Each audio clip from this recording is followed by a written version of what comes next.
Pada awal abad ke-17, orang-orang Inggris mulai berlayar menyeberangi Samudra Atlantik menuju dunia baru yang mereka harap akan membawa kebebasan dan kemakmuran. Sebagian dari mereka datang untuk menghindari sebuah konflik, salah satunya pencemaran agama di Inggris, seperti kelompok Pilgrims yang mendarat di Plymouth pada tahun 1620. Sedangkan yang lain datang untuk mencari peluang ekonomi baru, memulai kehidupan di tanah yang subur.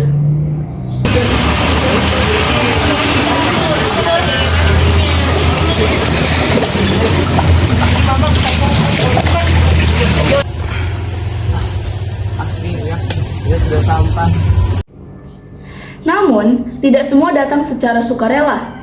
Beberapa kolonis adalah narapidana dengan konflik kasus berat yang diasingkan oleh Inggris, dikirim untuk bekerja di koloni yang baru ini. Meskipun hidup keras, mereka semua memiliki harapan yang sama, yaitu kehidupan yang lebih baik daripada yang mereka tinggalkan di Inggris.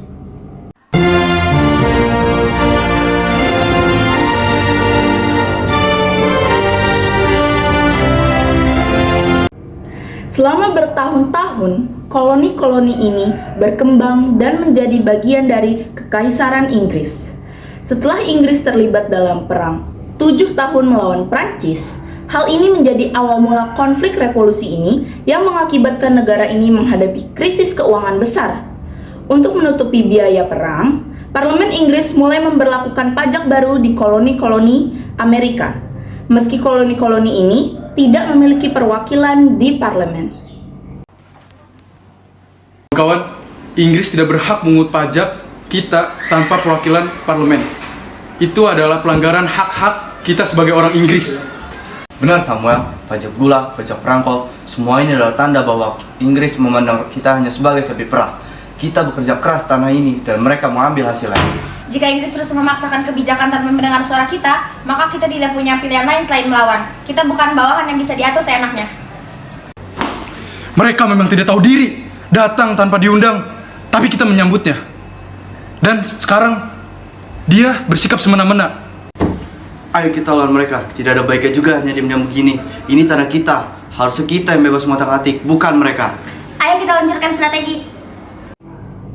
Seruan No Taxation Without Representation atau tidak ada pajak tanpa perwakilan mulai menggema di seluruh koloni. Rakyat melakukan penolakan untuk membayar pajak yang dianggap seenaknya dan melanggar hak-hak mereka.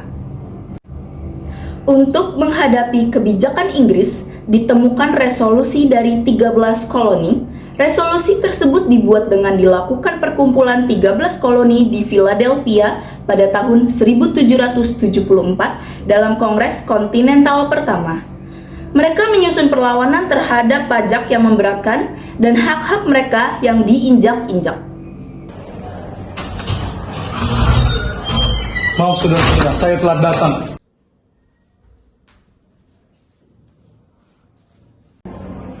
Kita harus tetap bersama. Saya tahu setiap koloni pasti memiliki kepentingan yang berbeda. Tetapi jika kita tidak bersatu melawan tirani itu, kita akan hancur satu persatu.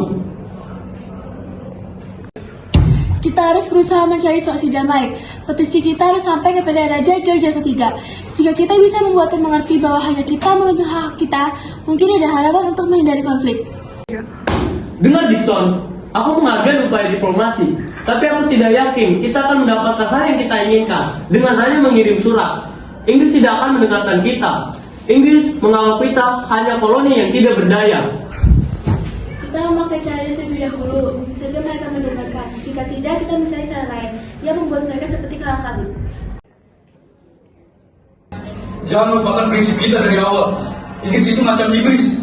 Omongan dan rayonnya penuh tipu daya. Dalam kongres ini, koloni sepakat untuk mengirim petisi kepada Raja George III, meminta hak-hak mereka sebagai warga Kekaisaran Inggris dihormati. Namun, di London, Raja George III dan parlemen menolak permintaan ini. Mereka menegaskan bahwa koloni tetap di bawah kendali penuh Inggris. Aksi ini, yang dikenal sebagai Boston Tea Party, adalah salah satu pemberontakan terbesar terhadap pajak Inggris. Inggris tidak tinggal diam dan segera meresponnya dengan memberikan hukuman berat bagi koloni. Inilah saatnya kita akan mengirim pesan kepada orang Inggris yang tidak akan mereka lupakan. Inilah kita akan membuang teh mereka ke dasar laut. Ini adalah pesan kita pada Inggris. Kita tidak akan tunduk pada pajak yang tidak adil. Mereka ingin kita membayar TNI biar laut bagi matinya.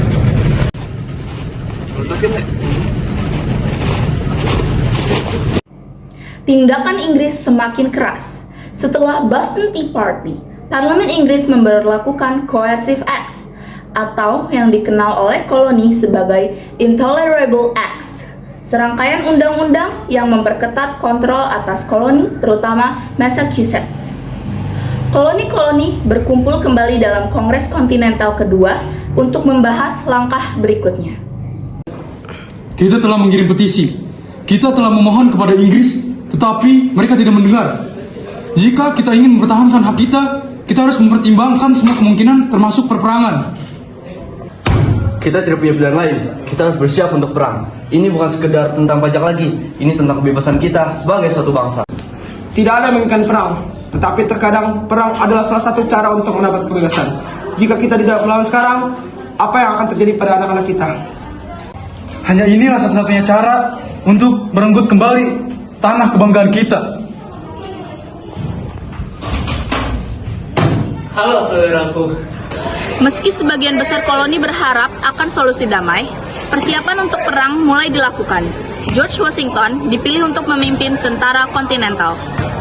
Pada bulan April 1775, konflik pecah di Lexington dan Concord, menandai dimulainya Perang Revolusi Amerika. Meskipun pasukan kolonial kalah terlatih dan lebih sedikit jumlahnya, semangat mereka tidak bisa dipadamkan.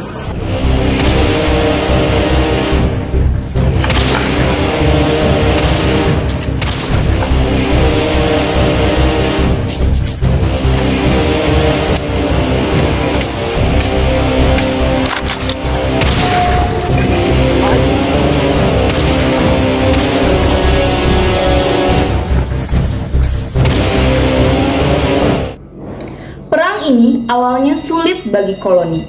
Pasukan Inggris yang lebih terlatih dan berpengalaman tentu memenangkan banyak pertempuran. Namun, koloni menerima kabar baik, yaitu Prancis, musuh lama Inggris, siap membantu perjuangan kemerdekaan mereka. Jenderal Washington, Prancis berdiri bersama Amerika. Kami percaya bahwa kebebasan harus dimenangkan. Kami akan bertempur bersama kalian sampai akhir. Baiklah, terima kasih.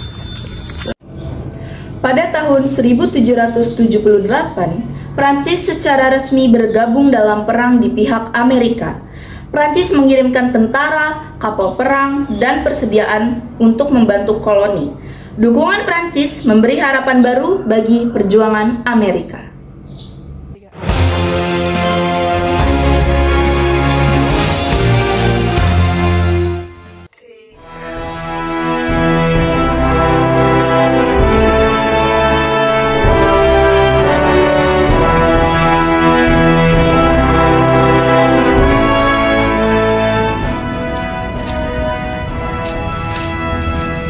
Saudara-saudara sekalian, memang mungkin kita tidak mempunyai persediaan dan senjata yang kuat, tetapi kita mempunyai hal yang lebih berharga, yaitu tekad.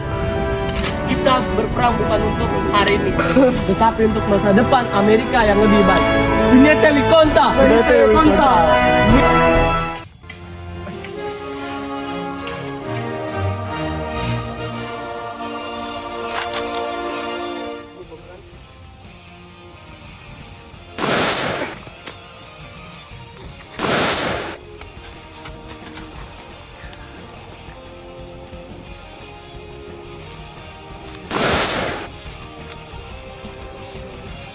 Pada tanggal 19 Oktober tahun 1781, Jenderal Cornwallis dari Inggris menyerahkan Yorktown, menandai akhir perang dan akhir konflik yang panjang dan melelahkan. 2 tahun kemudian, Perjanjian Paris ditandatangani secara resmi mengakui kemerdekaan Amerika Serikat. Kami telah berjuang dan kami telah menang. Amerika kini merdeka Dan ini hanyalah permulaan dari sebuah bangsa yang besar. Kami akan menunjukkan kepada kalian bisa apa bangsa ini tanpa kalian yang memporandakan bangsa kami.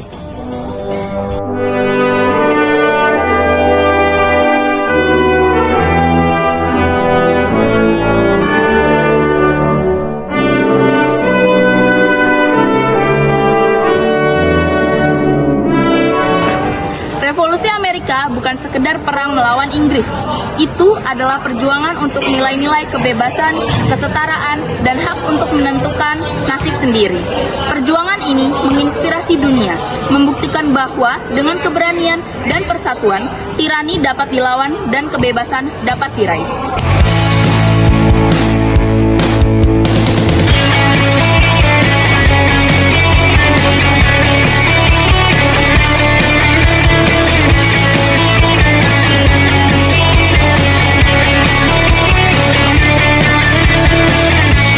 We're both strangers to a miracle.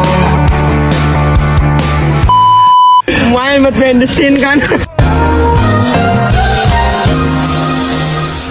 Dasar mereka memang tidak tahu diri. Datang tanpa diundang. I'm spinning like a ballerina, feeling gangsta every time I say it.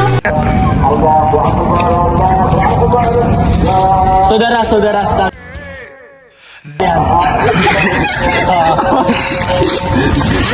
Ya.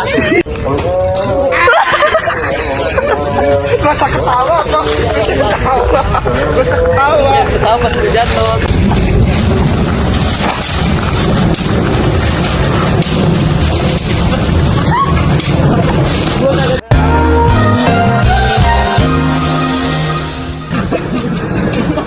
Dikit jangan kan? Sabar. Satu lu satu-satu. Sangat cocok. Cocok buat oek hantam. We go dan aku jauh di sana, cuma janji kita untuk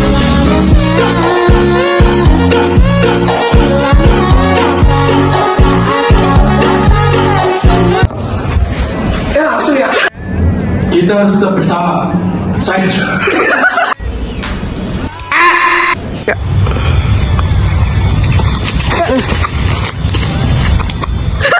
Memang mereka tidak tahu diri.